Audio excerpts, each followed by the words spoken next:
Congratulations. Failure. We're finished.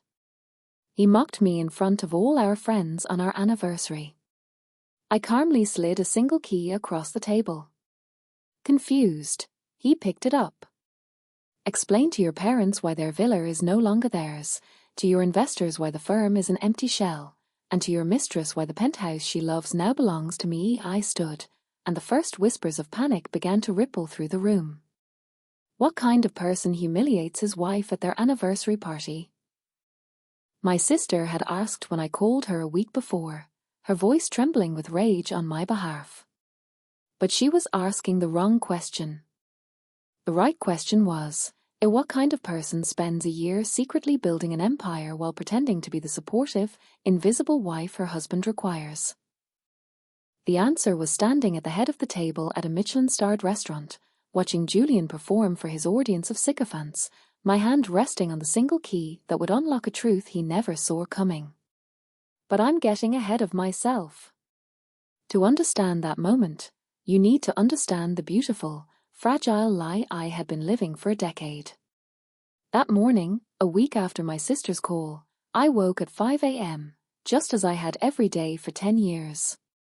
Julian slept on his side of the enormous bed, his back a rigid wall between us. The space was a canyon of unspoken resentments. I remembered when he used to hold me in the quiet moments before dawn, whispering how my mind was the most beautiful thing about me. Now, he clung to the edge of the mattress as if my proximity might infect him with mediocrity. Our minimalist penthouse, a monument to his celebrated architectural taste, was silent as I moved to the kitchen. Polished concrete floors, floor-to-ceiling windows, and a collection of designer furniture Julian had chosen to reflect his brand. The stark white countertops were cold as I began his morning ritual.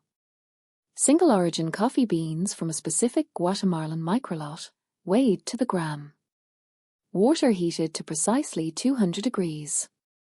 I had learned that any deviation, any imperfection, would be met with a sigh of disappointment, a subtle reminder that my role was to execute his vision, not to have one of my own.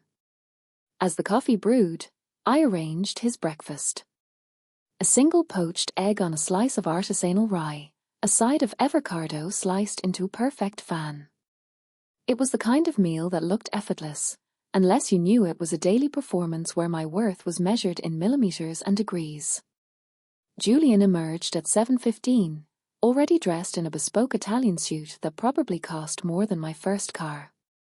He was the golden boy of the architectural world, lauded for his visionary designs and disruptive philosophy. He sat at the Marble Island, immediately lost in his phone. The Sterling Tower presentation is at noon, he said, not looking up. Make sure the model is flawless and the slides are in the correct order. Of course, I replied, my voice the smooth, neutral tone of a high-end appliance. I've already triple-checked everything. What I didn't say was that I had spent the entire night redesigning the core structural supports for that tower, solving an engineering problem his team of star architects couldn't crack. The Aura concept, the revolutionary design that had the entire industry buzzing, was born from my mind, sketched in my private notebooks while he slept. But in Julian's narrative, I was the woman who organized the files and managed his schedule, the quiet, supportive wife who allowed his genius to flourish. 3 hours later, I was in the firm's boardroom, a glass box overlooking the city, making final adjustments to the architectural model. Julian paced by the window, rehearsing his lines. The investors would arrive soon, powerful men who saw Julian as a visionary, the man who could turn steel and glass into gold. They would never know that the visionary they were about to applaud was standing right beside them, straightening renderings and pouring water. Remember, Julian said, adjusting the knot of his silk tie. If they ask about the technical specifics of the cantilever, you defer to me. We don't want to confuse the narrative. Our entire life was a carefully constructed story where Julian was the sole creator, the singular genius, and I was a footnote. It didn't matter that I was the one who spent sleepless nights wrestling with physics and aesthetics. the one who understood the soul of every building he claimed as his own. The investors arrived, shaking Julian's hand with a reverence usually reserved for artists or prophets. I became invisible, a ghost in a well-tailored dress, refilling coffee cups as Julian spoke about my designs with the passion of a true creator. He described the aura concept, the interplay of light and shadow, the sustainable energy systems, all things I had explained to him in the quiet of our study. One of the investors, a sharp woman named Eleanor Vance, asked a pointed question about the material stress tolerances in the design's most ambitious curve. Julian's practiced smile didn't falter, but I saw the flicker of panic in his eyes. "An excellent and highly technical question," he said smoothly. "Something my engineering lead can break down for you in our next meeting." I could have answered it in 30 seconds. I could have explained the custom composite material I had sourced, the one that made the entire design possible. Instead, I stood by the coffee station and remained silent. That evening was his parents' weekly dinner party, a command performance at their sprawling estate. His mother, Beatrice, greeted us at the door, her diamonds glittering. She kissed Julian's cheek and gave me a polite, bloodless smile. "Clara, dear," as she said, her voice dripping with condescension. "You can put your coat in the guest closet." Try not to wrinkle anything at the conversation at dinner was a familiar performance of wealth and status. Julian's father held court, boasting about a recent acquisition while his mother lamented the difficulty of finding good help. My contributions were politely ignored. Julian's nomination for the Pritzker Prize is practically a certainty this year, his father announced, raising a glass of wine. "For the Sterling Tower." "A true masterpiece, how wonderful," I said, my voice barely a whisper. "He worked so hard," Julian's father chuckled. "He has the vision, Clara. It's a gift. You're a lucky girl to be along for the ride, the ride." As if I were a passenger, not the engine. They had no idea that their family's investment portfolio, the one that funded this lavish lifestyle, was performing so well because I had secretly restructured it 2 years ago, using my own analytical models to avert a disaster their expensive advisor hadn't seen coming. That night, lying awake next to a snoring Julian, I finally admitted a truth I had been avoiding for years. I wasn't just being ignored. I was being erased. The next morning, a subtle shift occurred. Julian was at the island, scrolling through his phone, when I placed his perfect breakfast in front of him. "I needed to visit my family," I said, my voice carefully neutral. "My father was having a small procedure." Julian didn't look up. "Send flowers. We can't afford you being distracted right now. The Pritzker committee is in town next week." There was no we, there was only him. He set his phone face down, but not before I saw a name flash on the screen in a text notification. "Anya." Then he smiled, a genuine, unguarded smile that I hadn't seen directed at me in years. He cleared the screen quickly when he saw me looking. "Actually, I have an early site visit," he said, leaving his breakfast untouched. "A site visit." The name on the screen sent a cold dread through me, but I said nothing as he left, the silence of the penthouse pressing in on me. A week later, I was archiving old project files onto a central server, a mundane task I performed quarterly. Julian insisted on redundant backups, paranoid about losing his legacy, but this time, I found a folder I had never seen before, buried deep in his personal drive. It was labeled a restructuring. Inside were documents that made the blood freeze in my veins. A draft of a press release announcing a new creative partner at the firm, Anya Petrova, a junior designer who had started 6 months ago. An organizational chart that showed Julian at the top, Anya beside him, and my name nowhere to be found. The final document was a legal memo outlining a strategy for a dissolution of domestic partnership, with a handwritten note from Julian in the margin, execute post Pritzker. Minimize exposure. EI was a liability to be managed, a loose end to be tied up. My hands were shaking as I copied the entire folder onto a small, encrypted drive I kept hidden in my purse.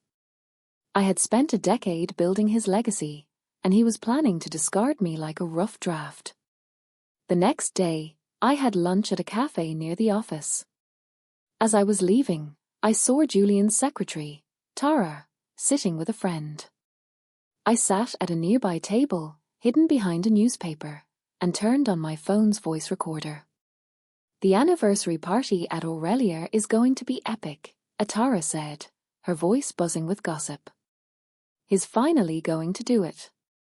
Announce Anya as his new partner. In life and work. What about his wife? Her friend asked. Tara snorted. The poor thing. She still thinks this party is for her. She has no idea he's been moving assets for months. By the time the award is announced, she'll be left with nothing but her provincial little art degree. I paid for my coffee and walked out, the recording a toxic burn in my pocket. He wasn't just leaving me, he was planning my public execution. I drove for hours, the city a blur of indifferent lights.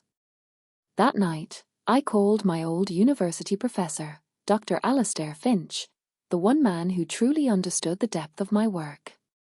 We met at a quiet university bar, the kind of place Julian would never enter. Alastair, with his kind eyes and sharp mind, listened as I laid out the entire story, the stolen designs, the planned erasure.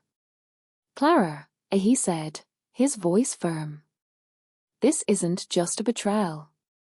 This is intellectual property theft on a grand scale. He didn't just build his career on your work.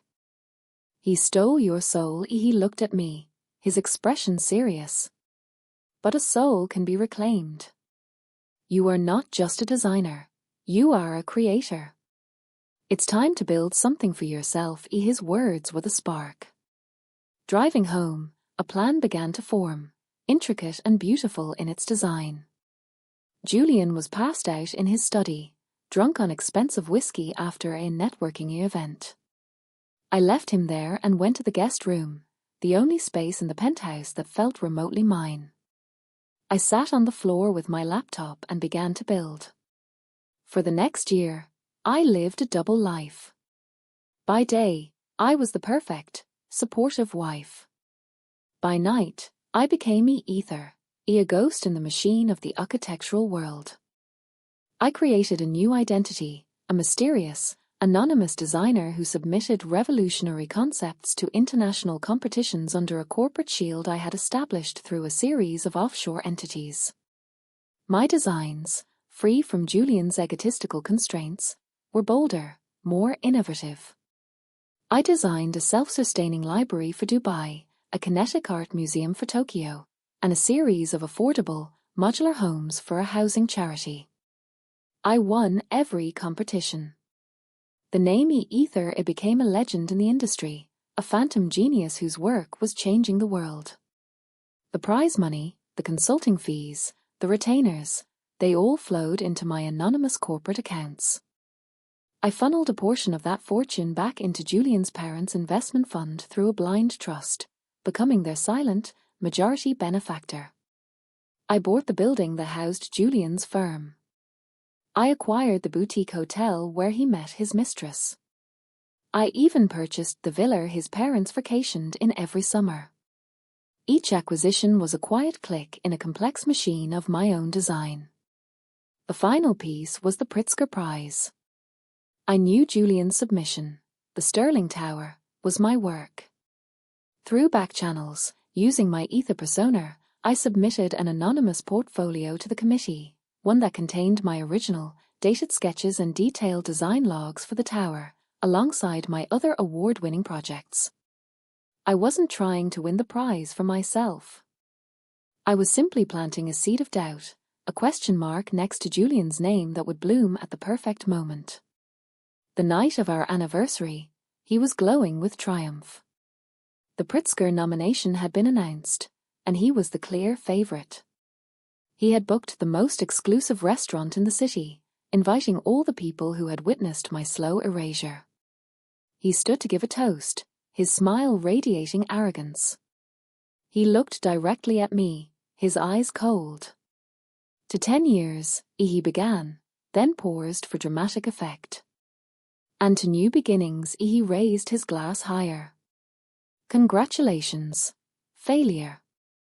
We're finished." A wave of shocked gasps and cruel titters went through the room.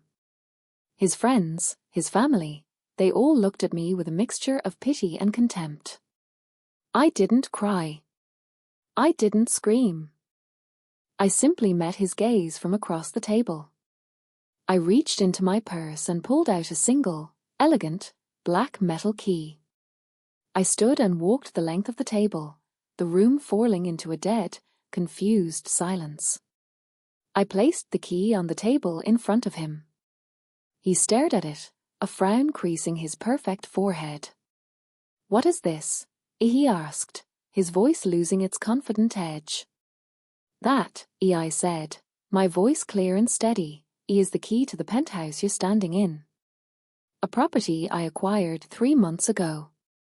You should probably explain to your parents why their villa is no longer theirs, to your investors why the firm is an empty shell, and to your mistress why the penthouse she loves now belongs to me." His face went pale. His hand trembled as he reached for the key. Behind me, I heard the first phone buzz, then another. It was a reporter from the Times, calling for a comment. The Pritzker Committee had just released a statement. Julian's nomination was under review pending an investigation into a disputed authorship of his portfolio. The story of Ether, the anonymous genius, and the striking similarities to Julian's work was about to break. "Enjoy your party," I said, turning to walk away. "You have about 5 minutes before your entire world disappears." I walked out of the restaurant and didn't look back. I got into the Aston Martin I had bought myself a month prior and drove to the mansion I had designed and built on a secluded cliffside overlooking the ocean, a house Julian never knew existed. I opened my laptop and watched the chaos unfold online. The news articles, the furious tweets, the stock price of his firm's parent company plummeting. His empire, built on a foundation of my stolen dreams, had crumbled to dust in a matter of minutes. My phone lit up with a call from a number I didn't recognize. I answered. It was Julian, his voice a ragged whisper. "How?" It was all he could manage. "You saw me as a decoration," I said calmly. "You forgot I was the architect." I hung up and blocked his number. For days, the calls came from his family, his lawyers, his friends, a chorus of desperate, angry voices. I ignored them all. I was too busy managing my new firm, the one I had built from the ground up, staffed with the most brilliant minds I could find, many of them women whose talents had been overlooked by men like Julian. One afternoon, a package arrived. It was from Eleanor Vance, the investor from that long-ago meeting. Inside was a simple note. I always suspected who the real genius was. "Let's build something real together." I looked out the window of my office, at the endless expanse of the ocean. He had called me a failure in a room full of people. But as I stood there, in a life I had designed and built myself, surrounded by a fortune he couldn't comprehend and a future of my own making, I had never felt more like a success. The best revenge wasn't the destruction of his world. It was the construction of mine.